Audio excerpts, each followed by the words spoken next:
Guys, Jeremy Molly with EndlessMartialArtsDrills.com. I want to talk to you about how to coax shy children into joining your class, okay?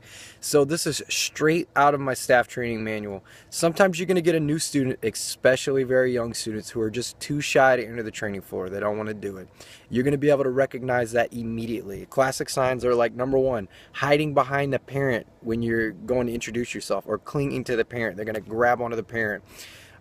Number two, they don't look you in the eyes, they look away. Or when you go to shake their hand, they're shaking your hand, but they're just kind of, eyes are glossed over and they're just looking at you. These are the warning signs that you're going to have to take some early precautions to make sure you don't have a problem. So in addition to lots of friendly praise, here's what you want to do.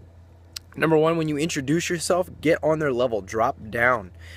You're really big, think about it. From a kid, that's intimidating. So if you drop down and get on their height and smile really big and speak really soft, you can usually talk to them. If they turn away or still hide, I just brush it off and I just say something like, "Oh, you're a little nervous today, huh? That's fine, don't worry," and move on. Don't continue pressuring them right away. You don't want to be on the kid.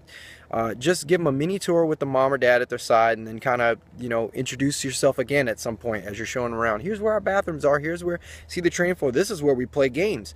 Hey, Johnny, what's your favorite game? So you can ask them a question when you go to introduce yourself, and then try it again.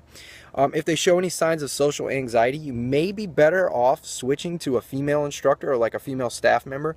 A lot of times young children relate to females better because they're used to dealing with mom, Another thing is when it's time, actually take their hand. A lot of kids will feel safer if you grab them by the hand and lead them around, like show them around in the tour.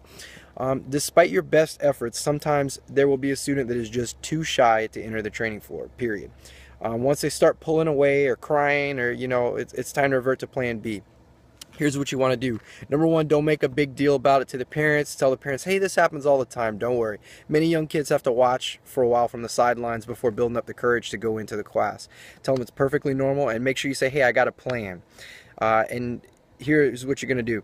Number one, get the parent involved. If possible, you want to have them watch from the sidelines. Get mom to sit with them on the sidelines, or as close to the doorway as possible, or preferably inside the class. If mom or dad isn't available to help them inside to watch, find another instructor to sit with them and watch, okay?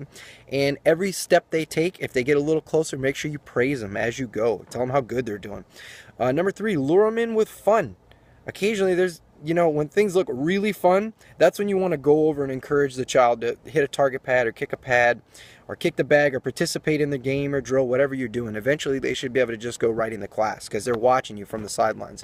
And if they don't make it into the class, that's pretty rare, but just reschedule them another intro, or take them inside once all the kids leave and the class is over. See if they'll go in. A lot of times they'll just go in the class and just do a little mini intro with them now that nobody's there.